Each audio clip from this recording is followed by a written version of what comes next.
The Afghan Taliban issued a statement about Pakistan, a message of condolence regarding protests by Tehreek-e-Labbaik Pakistan or the TLP. Sounds diplomatic, right? Wrong. The statement is filled with factual inaccuracies, violates diplomatic norms, and represents blatant interference in Pakistan's internal affairs. Let's break it down. The Taliban statement claims the Pakistani military responded with direct gunfire and violent attacks on protesters. That's false. Pakistan's military was not involved in managing these protests.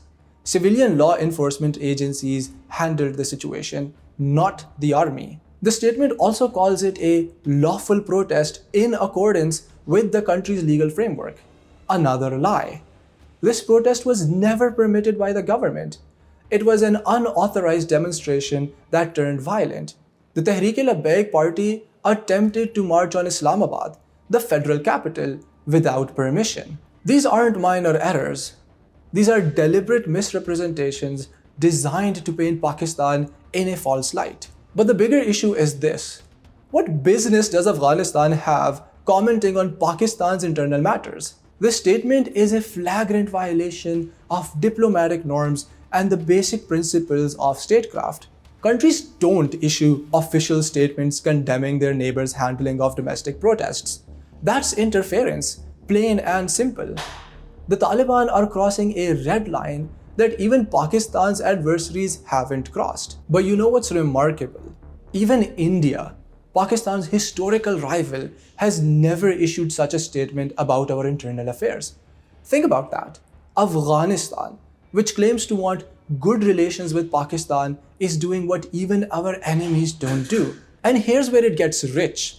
The Taliban are expressing concern about protests. The Taliban, the same group that has violently suppressed every form of dissent in Afghanistan since taking power. اول د څو نجونو د نیونې خبرونه موږ هم واورېدل. موږ ټول امنیتي ادارو سره په تماس کې سو. داسې څوک هم نه دي نیول سوي چې ښځینه دي توقیف سوي وي. ځینې اوازې د دې دپاره هم داسې ځینې ښځې متاسفانه کیس سازي کوي، ځان ته کیس جوړوي د دې دپاره چې غربي هېوادونو ته تېښتې دپاره لاره هواره سي او یا دوی هلته لاړې سي پناه واخلي او بهانه ځان ته جوړوي. موږ دا خبر راته چې کوم ښځینه دي نیول سوي وي. Women protesting for education rights in Kabul, beaten and arrested. Journalists covering protests, detained and disappeared. Civil society activists demanding basic freedoms, silenced. Anyone disagreeing with the current regime, publicly flogged. The Taliban have no relationship with the words protest or democratic fundamentals. Zero. They've crushed every demonstration, every voice of dissent, every call for rights in Afghanistan. And now they're lecturing Pakistan about handling protests. The irony would be funny if it wasn't so dangerous. This statement isn't about concern for civilians. It's something else entirely. The Taliban are trying to delegitimize Pakistan, interfere in our internal politics, and create a false narrative on the international stage. This comes right after Pakistan's decisive military response to Taliban-backed terrorist attacks along the border. Over 200 Taliban fighters neutralized, multiple terrorist camps destroyed. This statement is retaliation dressed up as diplomatic concerns. The Taliban statement isn't diplomacy, it's propaganda.